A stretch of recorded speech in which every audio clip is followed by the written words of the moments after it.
আসসালামু আলাইকুম ওয়া রাহমাতুল্লাহি ওয়া বারাকাতুহু। ওয়া আলাইকুম আসসালাম ওয়া রাহমাতুল্লাহি ওয়া বারাকাতুহু। সংক্ষিপ্ত আকারে বলতেছি, আজকের এই যে গণজোয়ার, আমি বলতে চাই বাংলার মুসলিম আনাচে কানাচে যাদের গায়ে রক্ত আছে তারা বসে নাই। মুসলমান জাতি ইসরায়েলের বিরুদ্ধে যেভাবে লড়াই করছে, আমি বলবো মুসলমান জাতি বসে থাকার জাতি নয়, এরা রক্ত দেওয়ার জাতি।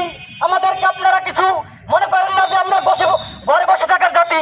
মুসলমান রক্ত দিয়েছে বদরে, মুসলমান রক্ত দিয়েছে উহুদে, আমার প্যারা হাজিরিন, মুসলমান রক্ত দিয়েছে কারবালায়।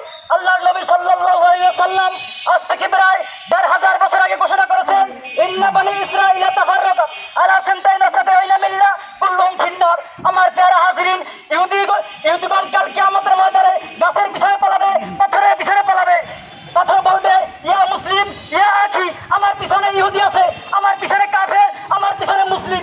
আমি বলতে চাই যাদের বুকে তাদের রক্ত আছে, আমরা বসে থাকার জাতি নয়, ঠিক কিনা বলুন? মুসলমান রক্ত দিয়েছে বদরে, মুসলমান রক্ত দিয়েছে উহুদে, মুসলমান রক্ত দিয়েছে খন্দকে।